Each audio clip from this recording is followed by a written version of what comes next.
안녕하세요. 뉴스반장입니다. 계속해 이준석 이야기만 하게 되는데요. 그가 마치 국힘당의 생사 여탈권을 쥐고 있는 것처럼 급부상하며 벌어지는 일이 아닌가 싶습니다. 사실 따지고 보면 그 밥에 그 나물, 그놈이 그놈인지라 이 전 대표의 행보 또한 달리 보여지지 않는데요. 이러다가도 언제 돌변에 두 손을 맞잡고 손을 번쩍 들어올릴 수 있기 때문인 거죠. 네. 이준석 전 대표가 네. 윤석열 대통령에 대한 애정이 저는 있는 분으로 좀 봐요. 누구에 대해서요? 이번에 여기 나오면서 이준석 대표가 윤석열 대통령에 대해서. 너무 잘못 파악하시는 것 같아요. 아니. 제가 알기로는 후보 시절은 모르겠고 대통령이 된 다음에는 대통령의 주위 사람들, 즉 윤핵관 이런 사람들에 대한 가차없는 공격은 정말 심할 정도로 하긴 했지만 네. 대통령께는 대못이 박힐 그런 얘기는 하지 않았어요. 이준석 대표가 네, 저는 이거 그러니까. 잘못 파악하시는 거 아닌가? 그리고 오늘 아침에 뉴스쇼 나가셨잖아요. 네. 거기서 이런 얘기를 했어요. 교통사고를 비유를 들면서 네. 합의금 얘기했어요. 100만 원짜리 합의금. 네. 그리고 과실은 본인은 0이고 대통령 쪽은 100이다. 근데 합의금 100만 원 부르더라. 그래가지고 합의되겠냐는 취지예요. 이 얘기는 합의금만 높아지면 합의될 수도 있다라는 걸로 저는 해석을 했습니다. 대통령의 의중이 담긴 뭔가의 프로포절이 있으면 그리고 네. 합의금만 높으면 알겠습니다. 이준석 전 대표가 신당 창당과 관련해 카운트다운이 들어가고 있다며 행동 날짜도 정해져 있다고 밝혔습니다. 이준석 대표는 4일 공개된 시사저널과의 인터뷰에서 신당과 관련해 유일한 변수는 윤 대통령의 실정이라며 한심한 상황이 개선되지 않으면 행동하겠다는 날짜는 이미 정해놨다고 선전포고했는데요. 이 전 대표는 앞으로 자신의 행보에 국민이 지지를 보내준다면 그 원동력은 윤석열 정부의 실정이라며 여권과 여당이 구제불능이라는 것을 국민에게 입증하면 할수록 그게 명분이 된다고 강조했습니다. 그는 신당을 만든다면 무조건 수권 정당을 해야 한다며 대통령 후보를 낼 수 있고 정권을 가져오기 위해 스펙트럼을 넓게 가져갈 것이라고 설레발을 쳐댔는데요. 자신도 권력욕에 사로잡힌 일개 정치인이라는 사실만 확인시켜줬습니다. 단 한 번도 국회에 입성해보지 못한 마이너스 3선 중진의 외침이었는데요. 치근하다 못해 애잔합니다. 국힘당 혁신위원회와 관련해서는 친윤 핵심인 이철규 전 사무총장이 인재 영입위원장에 내정되면서 혁신위 활동은 끝났다. 혁신위는 시간 끌기용이라고 실제로 시간만 끌었다고 맹 비판했는데요. 인유한 위원장을 왜 만나지 않느냐는 질문에는 하태경 의원을 통해 딱 한 번 연락이 왔는데 만나지 않는 자신이 옳았다고 말했습니다. 인유한 위원장이 유승민 전 의원을 만난 후 코리아 젠틀맨이라는 인격에 대한 평가로 둘의 대화 내용을 덮어버렸는데 이는 자신이 감당할 수 없는 말, 다시 말해 대통령이 바꿔야 한다는 메시지를 줬기 때문이라는 건데요. 이런 하나마나한 소리를 하는 자를 만날 이유가 없다는 거죠. 이 전 대표는 현 시점에서 내년 총선 결과를 어떻게 예측하느냐는 질문에 국힘당이 100석 미만으로 질 것이라며 김포시 서울 편입 등으로 국정 전반에 대한 실수를 덮을 수 있다고 생각하는데 이대로 가면 더블 스코어를 기록할 수 있다고 주장했습니다. 이 부분은 그의 주장이 맞는 것 같은데요. 자신에 대한 이야기는 반은 맞고 반은 틀린 거죠. 그도 그냥 권력을 탐하는 정치인 중 한 명에 불과할 뿐인 겁니다.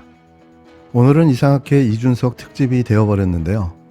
국힘당이나 이준석이나 개진도진이지만 그래도 권력을 잡은 윤석열 대통령이 벌이는 이준석을 향한 탄압과 횡포가 만만치 않아 보입니다.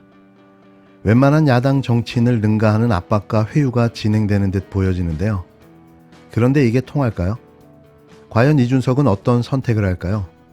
총선을 앞두고 벌어지는 윤석열과 그 일당의 이준석 사냥이 볼썽사납기만 합니다. 이준석 전 대표가 본인이 운영하는 유튜브 채널에 유료 회원제를 도입하겠다는 계획을 밝힌 가운데 경찰이 정치자금법 위반 여부를 두고 내사에 착수했는데요. 전형적인 정치 탄압의 신호탄으로 보여집니다. 서울 영등포경찰서는 3일 오전 이 전 대표 유튜브 채널의 멤버십 구독료 모금이 정치자금법 위반이라는 국민신문고 진정서를 접수하고 입건 전 조사에 들어갔는데요. 앞서 이 전 대표는 SNS로 자신이 운영하는 유튜브 채널 여의도 재건축조합의 유료 회원제를 통한 책임조합원을 모집하겠다고 밝혔습니다. 이 전 대표는 이 글에서 앞으로 실제 회원제로 여러 가지 오프라인 소통 등을 할 수 있고 별도로 설문조사나 질문 응답을 할 수 있는 유튜버 멤버십 기능을 이용해 보고자 한다며 유튜브에서 지정 가능한 최저 액수인 월 990원으로 멤버십을 구성했다고 공지했는데요. 하지만 현행 선거관리위원회 규정을 보면 국회의원이나 후보자 같은 사람의 정치 활동을 위해 개설하고 운영하는 SNS로 시청자의 기부를 받을 수 없다고 되어 있습니다. 앞서 지난해 10월 이미 경찰은 자신의 성접대 의혹을 제기한 유튜브 채널을 고소했던 이준석 전 대표를 거꾸로 무고 혐의로 검찰에 넘겼는데요. 다만 의혹 제기 당시 이 전 대표가 성접대 증거를 인멸하려 했다는 혐의에 대해선 불송치 처분했습니다.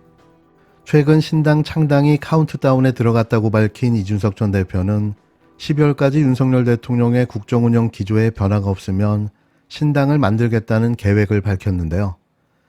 경찰과 검찰의 수사가 과연 우연일까요? 다른 정치인들도 이렇게 내사하고 수사하고 기소할 수 있을까요?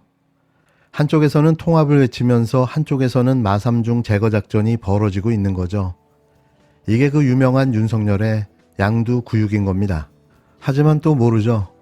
오늘의 적이 내일의 동지로 바뀌는 게 대한민국 정치판이니 언제 그랬냐는 듯 다시 어깨동무를 하며 또다시 양고기를 팔 수 있을지 말입니다. 과도한 세금 때문에 개인의 창의와 자유를 발현하기 어렵고 근로용이 떨어지는 것 때문에 세금이 과하지 않은 나라를 만들기 위해 오신 분도 있을 겁니다. 그렇지 않습니까, 여러분? 이 자리에 오신 분들 중에는 본인이 살고 있는 지역의 주거 환경, 교육 환경이 민주당 정권 내내 박원순 10년 동안 개선되지 않았기 때문에 그것이 바뀌고 싶은 그런 마음으로 오신 분 있을 겁니다. 그렇지 않습니까, 여러분?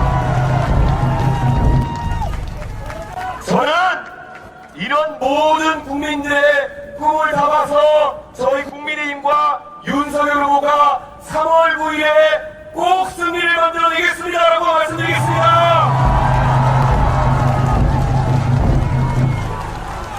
우리 윤석열 후보의 꿈도 저희는 알고 있습니다.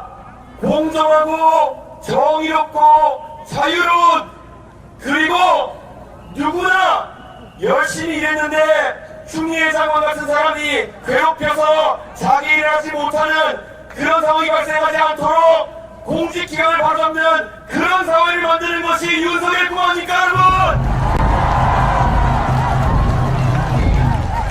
저는 이번 선거운동 기간 내내 우리 후보자에게 국민들이 어떤 면에서 열광하는지 지켜보았습니다. 우리 후보 대구의 동성로에 가서 유세하면서 이렇게 이야기했습니다. 영남이 잘 되는 것이 호남이 잘 되는 것이요, 호남이 잘 되는 것이 영남이 잘 되는 것이다. 그리고 그 길이 바로 대한민국이 잘 되는 길이다.